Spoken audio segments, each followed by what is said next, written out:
En manchette aujourd'hui, le Parti libéral du Québec débarque à Lévis, la Chambre de commerce de Montmagny a un nouveau directeur général et bilan de la saison des algues bleu-vert.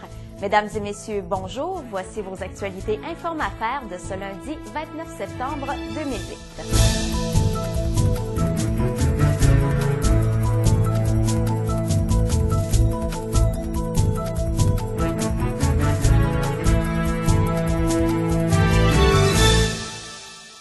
Décidément, les formations politiques apprécient les charmes du Centre de congrès et d'exposition de Lévis. Après les conservateurs et les bloquistes, ce sont les libéraux de Jean Charest qui ont pris Lévis d'assaut la fin de semaine dernière à l'occasion de leur conseil général. C'est au ministre responsable de la région Chaudière-Appalaches, Laurent Lessard, qui est revenu l'honneur de l'ouverture du conseil.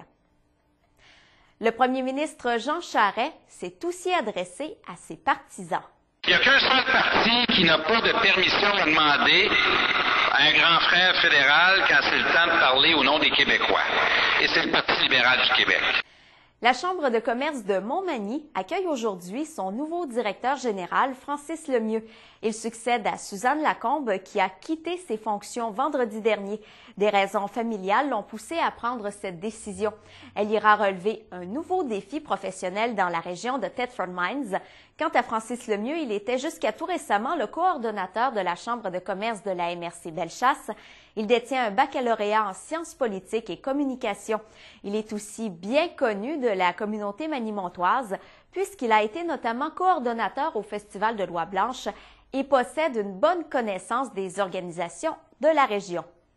Et 6 plans d'eau en Chaudière-Appalaches et 9 au Bas-Saint-Laurent ont été touchés cet été par les algues bleues. Ce sont les chiffres qui ressortent du bilan provisoire du ministère de l'Environnement et des Parcs, paru tout récemment et qui comptabilise 108 plans d'eau touchés par la fleur d'algues bleu-vert cet été.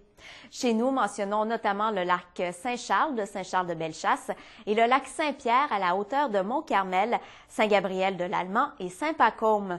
De ces 108 plans d'eau, 37 n'avaient pas été touchés en 2007 et 19 ont fait l'objet de certaines restrictions liées à l'usage.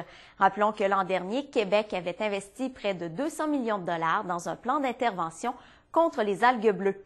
Voilà, c'est ce qui complète les informations de ce 29 septembre. Bonne journée et à demain.